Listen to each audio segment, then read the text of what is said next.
할렐루야. 우리 같이 찬양하고 하나님께 예배 드리겠습니다. 하나님 감사합니다. 이 시간에도 우리를 인도해 주신 하나님 감사를 드립니다. 우리의 연약함을, 우리의 죄 문제를, 우리의 괴롭히던 사단의 세력을, 하나님 떠났던 이 저주의 문제를 예수 그리스도의 이름으로 단번에 해결하시고 지금 우리가 예배 드릴 수 있는 존재로 우리를 세워주시니 감사를 드립니다. 이 시간에 성령의 충만한 은혜를 주셔서 모든 기도 제목이 응답되어지고 하나님의 계획이 보여지는 응답의 시간이 될 수 있도록 주여 역사하여 주시옵소서.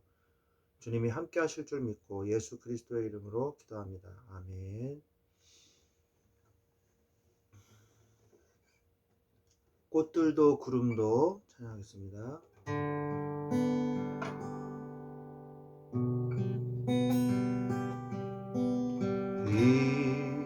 이곳에 생명샘 솟아나 눈물 골짝 지나갈 때에 머자나 열매 맺히고 웃음소리 넘쳐나리라. 꽃들도 구름도 바람도 넓은 바다도 찬양하라 찬양하라 예수를. 하늘을 울리며 노래해 나의 영혼아. 은혜의 주 은혜의 주 은혜의 주. 그날에 하늘이 열리고 모든 이가 보게 되리라. 마침내 꽃들이 피고 영광의 주가 오시리라. 꽃들도 구름도 바람도 넓은 바다도 찬양하라 찬양하라 예수를. 하늘을 울리며 노래해 나의 영혼아. 은혜의 주 은혜의 주 은혜의 주. 꽃들도 구름도 넓은 바다도 찬양하라 찬양하라 예수를. 하늘을 울리며 노래해 나의 영혼아. 은혜의 주 은혜의 주 은혜의 주 은혜의 주 은혜의 주 은혜의 주 은혜의 주 은혜의 주 은혜의 주.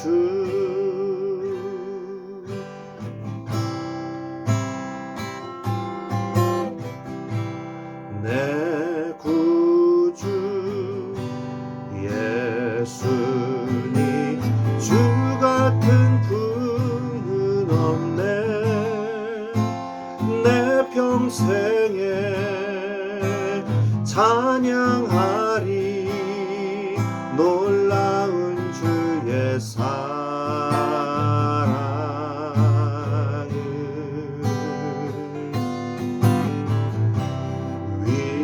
위로자 되시며 피난처 되신 주님.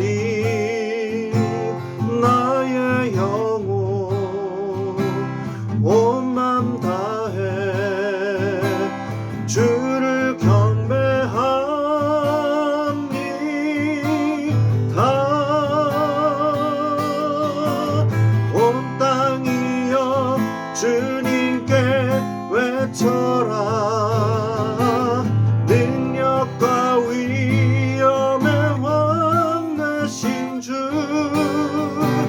산과 바다 소리쳐 주의 이름을 높이리라.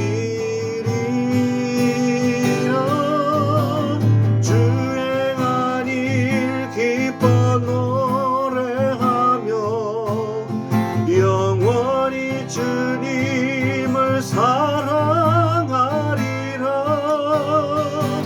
신실하시 주의 약속 나 받았네.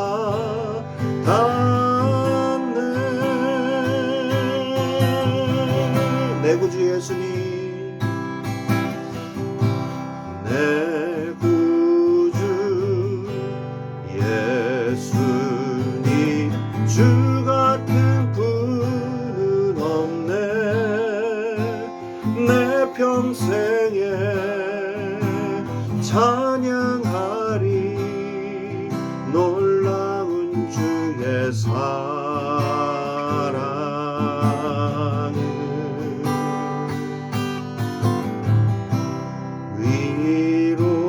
위로자 되시며 피난처 되신 주님, 나의 영혼 온 맘 다해 주를 경배합니다.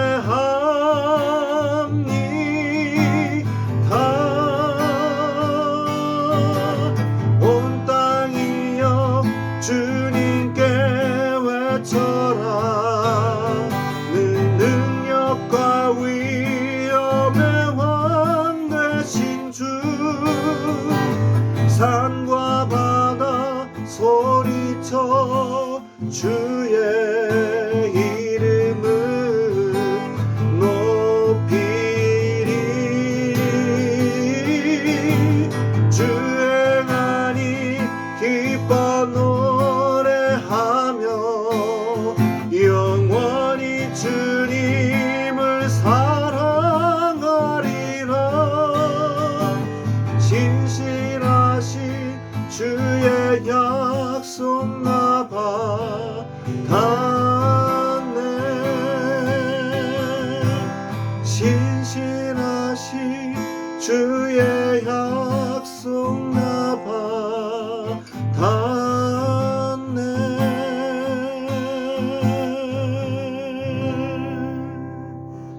아멘. 네, 안녕하세요.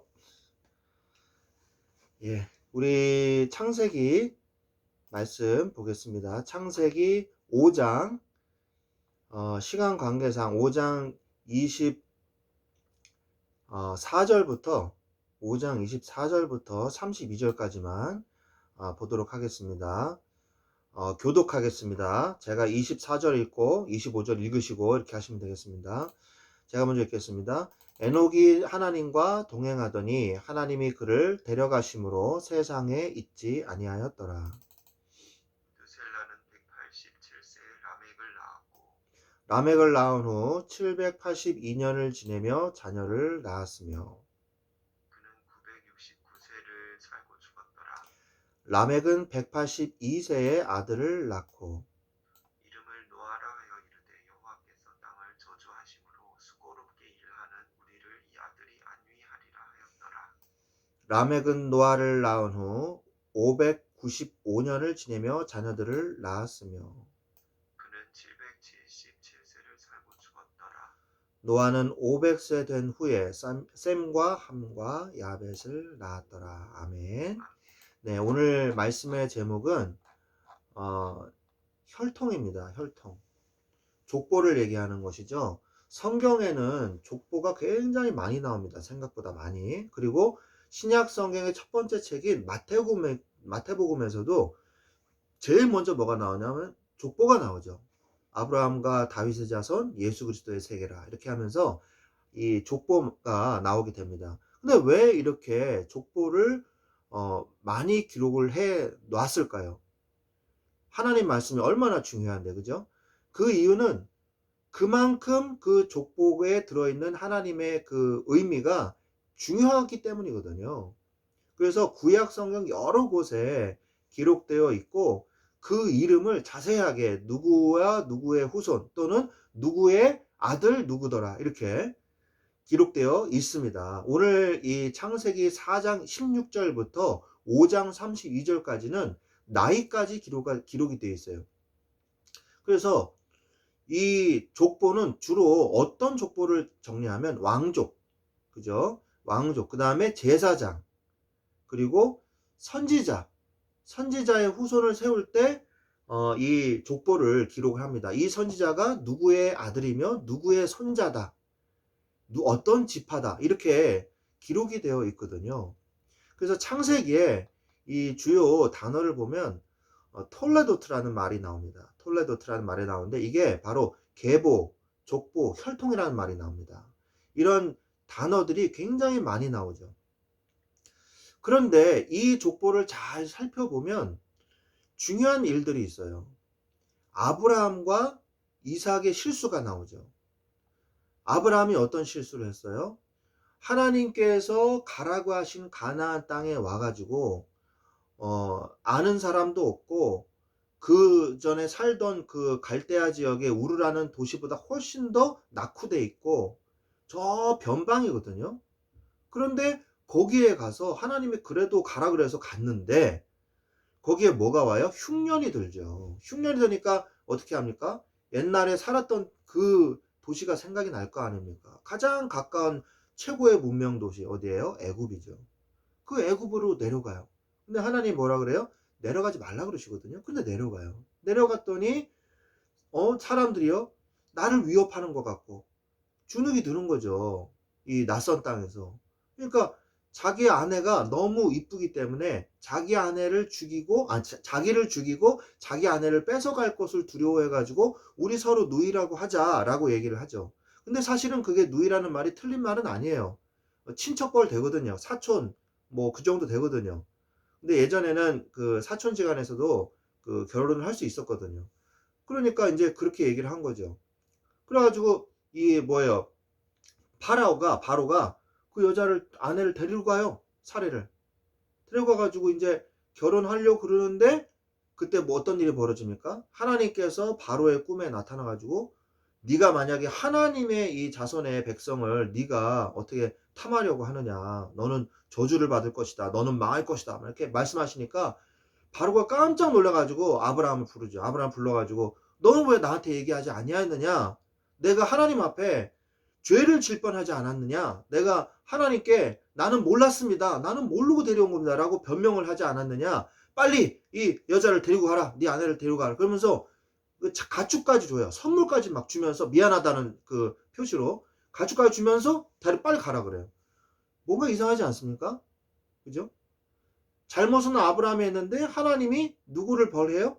바로를 범해요. 그리고 바로도 잘못했다고 싹싹 빌고 선물까지 줘요. 그게 무슨 말입니까?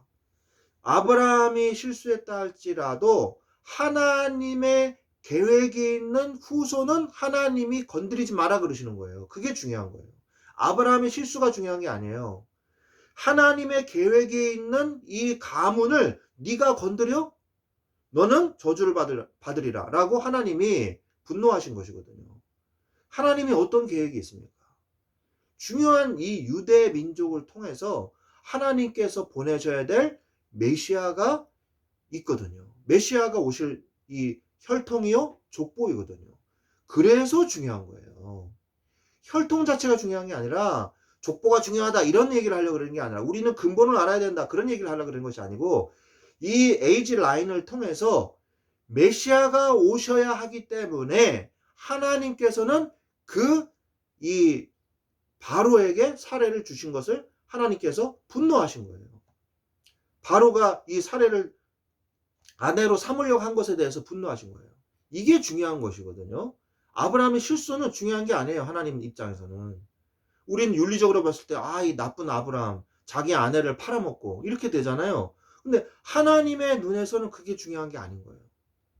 이 가정 가문에 하나님의 언약을 전달해야 되는데 네가 그것을 방해해? 이게 중요한 거죠. 하나님은 우리 가정도 마찬가지예요. 우리 가정이 다른 것이 중요한 게 아닙니다. 아내와 남편이 그리고 자녀가 하나님의 언약을 전달할 자로 준비되고 있느냐. 이게 중요한 거예요. 하나님께서 이 가정을, 우리의 가정을, 우리 형제님의 가정, 우리의 가정을 하나님의 자녀된 가정으로 부르셨다는 게 중요한 거예요. 하나님께서 딴 곳에서 살다가, 그죠? 다른 곳에서 살지 않았습니까? 우리 형제님은 고향이 어디세요? 서울이시죠? 본 적이 서울이시죠? 경남 창원이요. 그러신가요? 거기다 살다가 올라오셨다 그랬죠? 맞아요. 기억이 나네요. 네. 예. 그리고 저 아내분은 충청도시잖아요. 그죠? 완전 다른 지방에서 다른 지역에 살다가 이 교회에서 하나님의 만남의 축복을 주신 거지 않습니까? 그래서 하나님 감사합니다. 진짜 감사해야 돼요.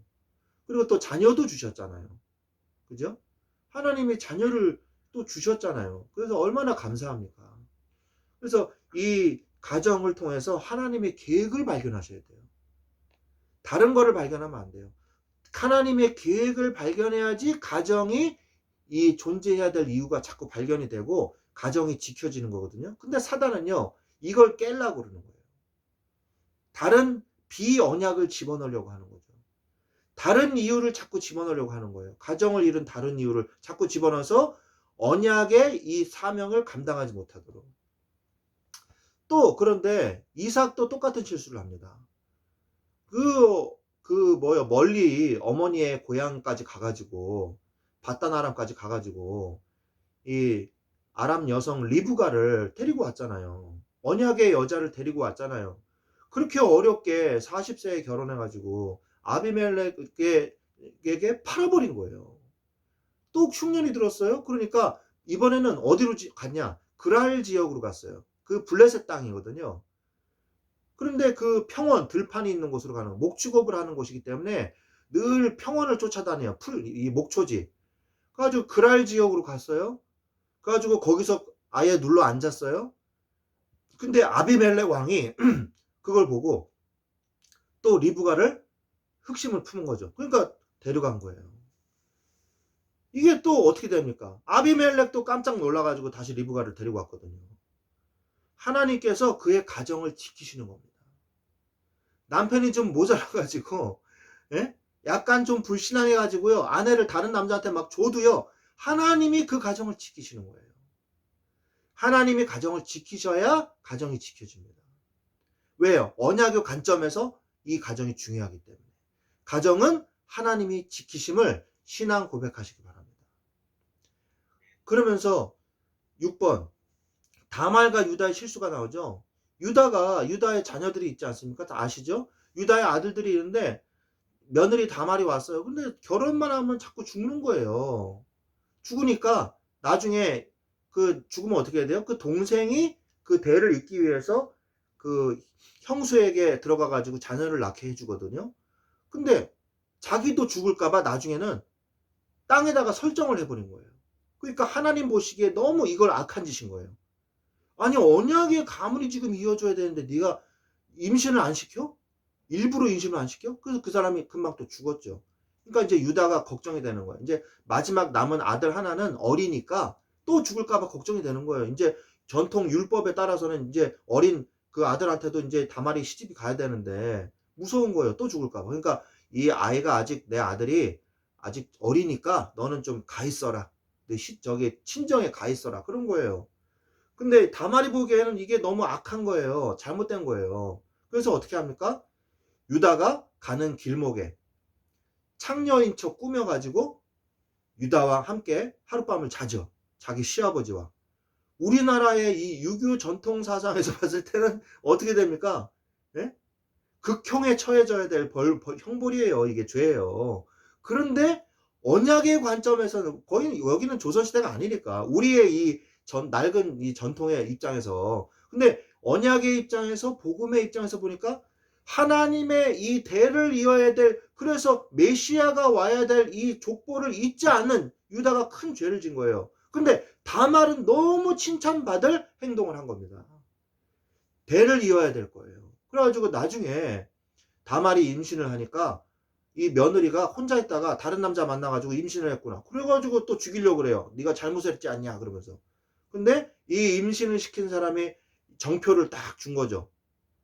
그거 보니까 그게 누구 거예요? 유다의 것인 거예요. 그러니까 유다가 뭐라 그럽니까? 나중에 칭찬하지 않습니까? 야, 네가 정말 지혜롭구나. 이렇게 칭찬하지 않습니까? 언약의 가문, 언약의 후대. 하나님은요, 굉장한 가문에 중요한 관심을 가지고 우리의 후대, 우리의 가문, 우리의 가정을 지켜보고 계신다는 것을 우리는 잊지 말아야 되는 것입니다. 마태복음에도 나오죠. 아까 제가 얘기한 것처럼 이 족보를 이렇게 쭉 보시면요, 신기한 사람들이 많아요. 기생 라합도 그 이름이 들어가 있어요. 정탐꾼과 결혼해가지고 그 족보에 들어가 있어요. 그리고 유대인이 아닌 사람들도, 이방인들도 많이 들어가 있습니다. 오늘 다말도 들어가 있고요. 이것은 뭘 얘기하냐면 하나님이 언약 중심의 계보를 중요시 하셨다는 것을 우리는 알 수 있는 것입니다.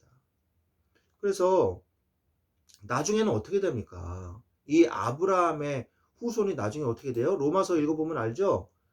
뭐예요? 예수 그리스도를 믿고 이 예수 피를 말미암아서 구원받은 사람은 이 혈통에 관계없이, 육신적 혈통에 관계없이 모두 다 아브라함의 후손들이다 라고 선포하고 있지 않습니까?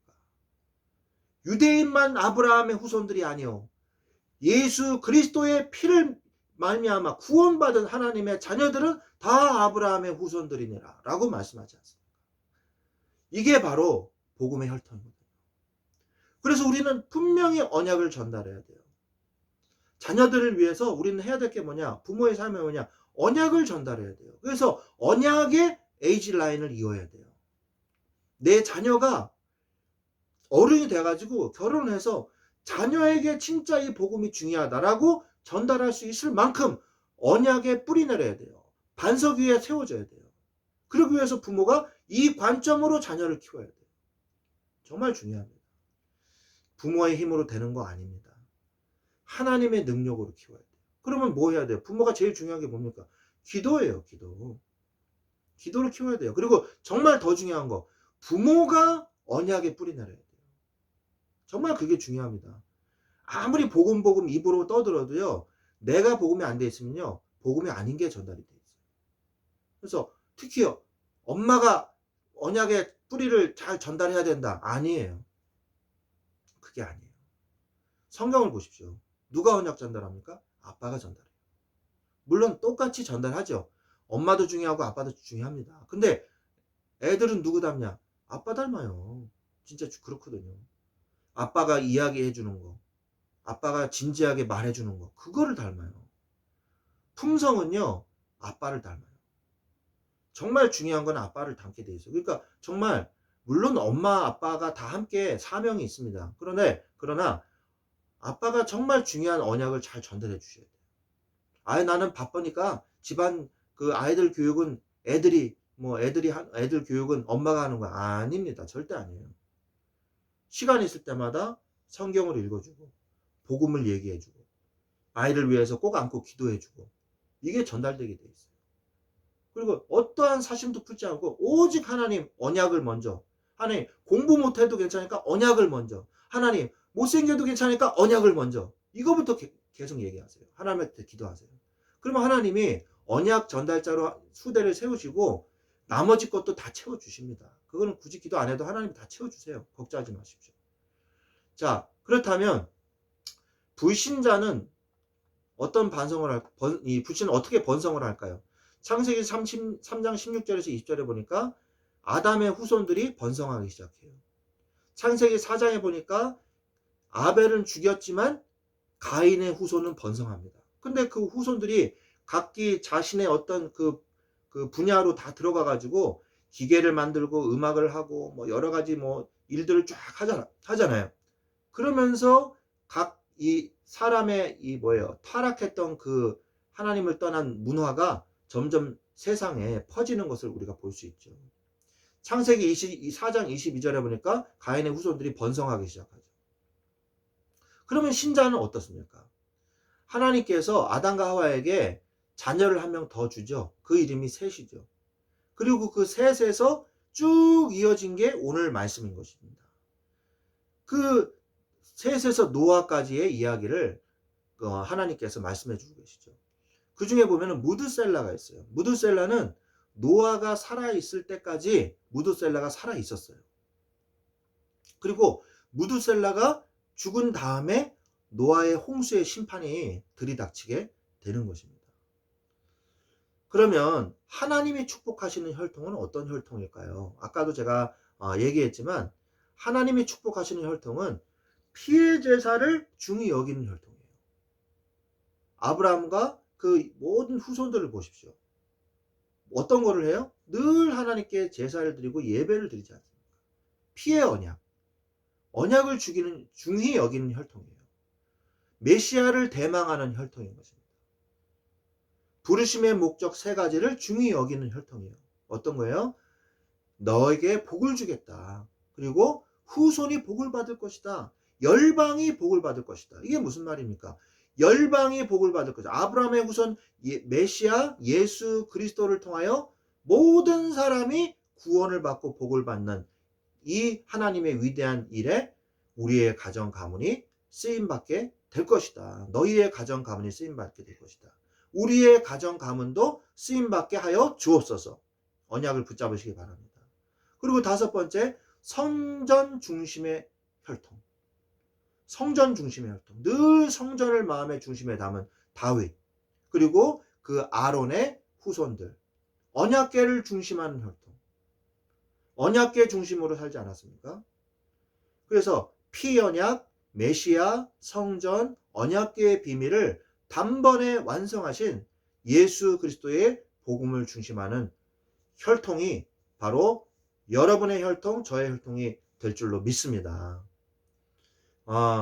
신분의 지위 고하에 상관없이 하나님은 이 언약을 믿는 자들을 축복하심으로 언약을 전달하게 하셨습니다.